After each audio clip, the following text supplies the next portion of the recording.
എല്ലാവർക്കും സ്വാഗതം. Edu skills OET made easy. OET ആസ്വദിച്ച് പഠിക്കുക എന്ന ലക്ഷ്യത്തോടു കൂടിയാണ് നമ്മൾ ഇവിടെ ആയിരിക്കുക.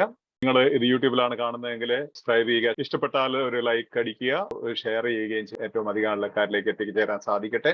പ്രത്യേകിച്ച് സാമ്പത്തികമായി ബുദ്ധിമുട്ടുന്ന OET ആസ്പിരൻസിലേക്ക് എത്തിച്ചേരാൻ വേണ്ടിയിട്ടാണ് നമ്മൾ ഉദ്ദേശിക്കുന്നത്. അതുകൊണ്ട് നമ്മുടെ ലക്ഷ്യം അതാണ്. ഒരാൾ പോലും സാമ്പത്തികമായ ബുദ്ധിമുട്ട് കാരണം OET എഴുതാൻ സാധിക്കാതെ പോകരുത്. എഡ്യു സ്കിലിന്റെ എല്ലാ ട്രെയിനിങ് പ്രോഗ്രാംസും ഫ്രീ ഓഫ് കോസ്റ്റ് ആണ്.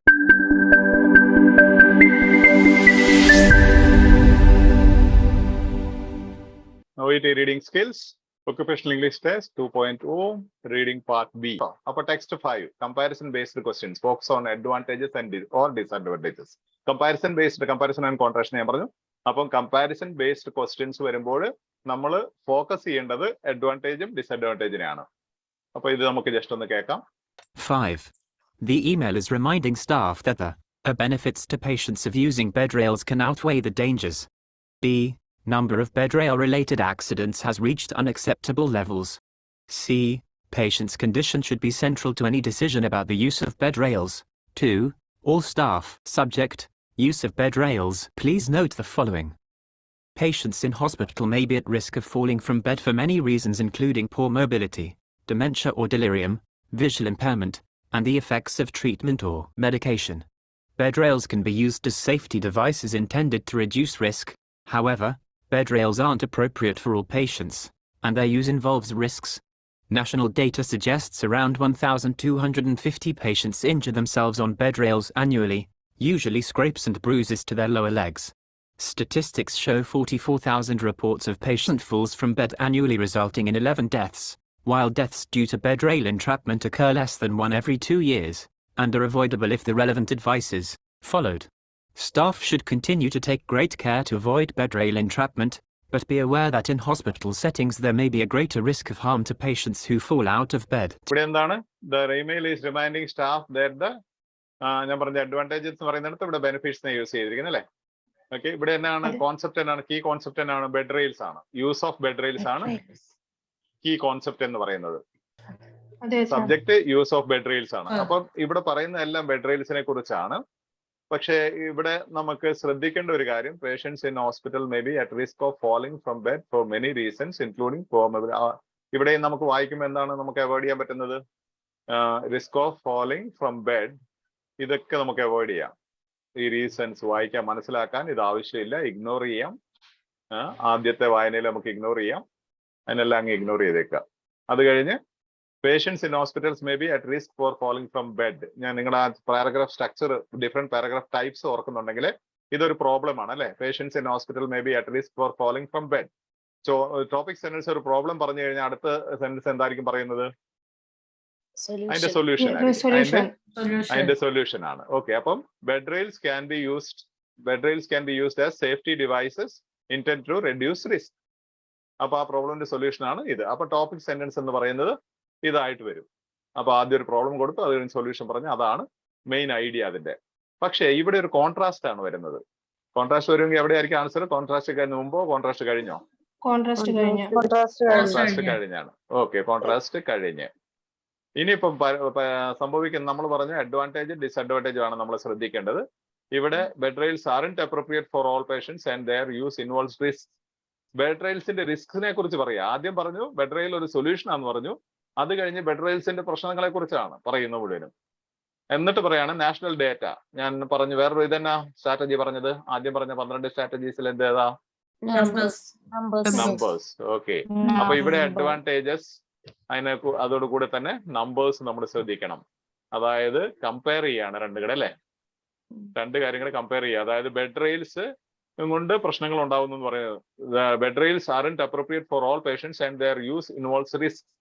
റിസ്കുകൾ സാധ്യതയുണ്ട്. എന്ത് റിസ്ക് ആണ്?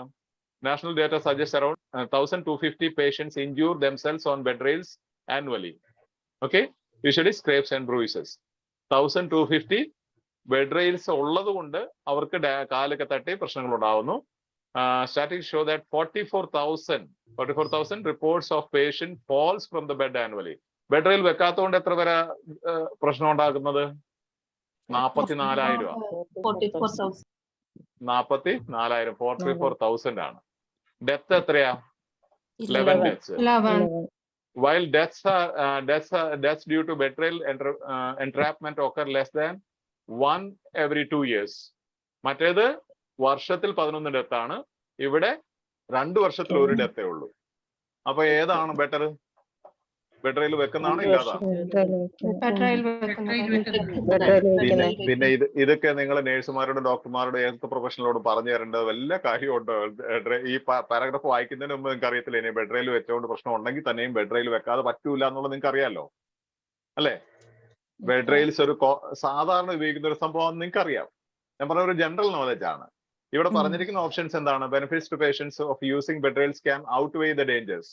ബെഡ്രയിൽസ് ഉപയോഗിക്കുന്നതിന്റെ ബെനിഫിറ്റ്സ് ഡേഞ്ചേഴ്സിനേക്കാളും കൂടുതലാണ്, അല്ലെങ്കിൽ ഉണ്ടാകുന്ന ഡിമെറിറ്റ്സിനേക്കാളും കൂടുതലാണ് അല്ലേ? അത് കൃത്യമായിട്ട് എക്സ്പ്ലെയിൻ ചെയ്ത് പറയുന്നുണ്ട്.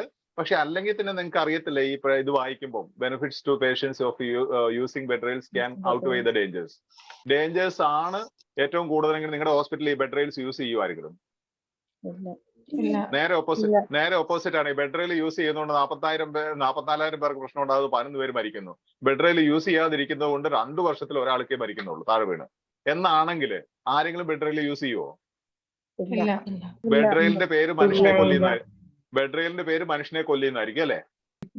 അതുകൊണ്ട് നിങ്ങളുടെ ജനറൽ നോളജ് വെച്ചൊക്കെ നിങ്ങളൊന്ന് ചുമ്മാ ഒന്ന് ശ്രദ്ധിച്ചു നോക്കുക. ഓപ്ഷൻസ് ഈ പാരഗ്രാഫിലേക്ക് വരുന്നതിന് മുമ്പ് ഈ 3 ഓപ്ഷൻസ് ആണ് പറയുന്നത്. Benefits to patients of using bedrails can outweigh the dangers.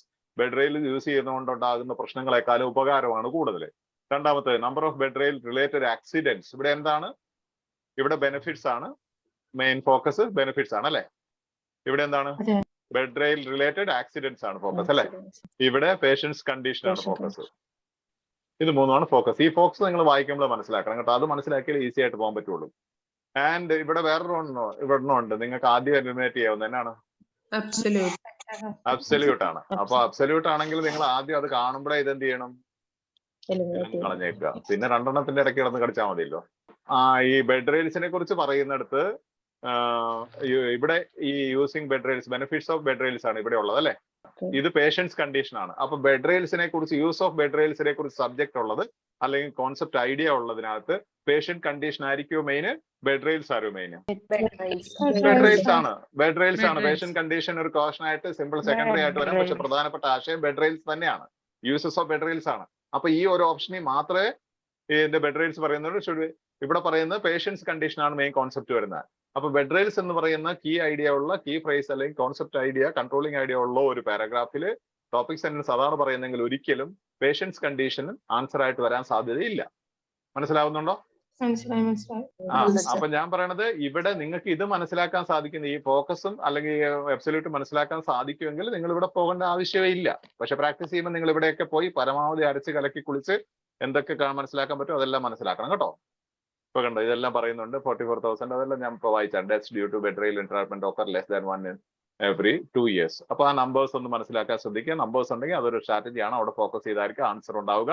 അപ്പൊ ആ നമ്പറിനെ തപ്പിപ്പിടിച്ച് പെട്ടെന്ന് നമ്പറിൽ എന്താണ് വിളിച്ച് പറയുന്നത് എന്നൊക്കെ ഇത് കൂട്ട് ഒത്തിരി നിങ്ങൾ ഞാൻ എക്സ്പ്ലെയിൻ ചെയ്തിട്ടുണ്ട്. ഈവൻ സി പാർട്ടിൽ ഇത് തന്നെ വരാറുണ്ട്. ആൽക്കഹോൾ, ഡ്രിങ്കിങ് ആൽക്കഹോൾ അല്ലെ, ഹാർട്ട് എന്തോ ഇഫക്ട്സ് ഓഫ് ആൽക്കഹോൾ എന്നുള്ളതിനകത്ത് പറയുന്നുണ്ട്. അറ്റ്ലീസ്റ്റ് 2 drinks അല്ലെങ്കിൽ മോർ ദാൻ 2 drinks അങ്ങനെയുള്ള കാര്യങ്ങളൊക്കെ പറയുന്നുണ്ട്.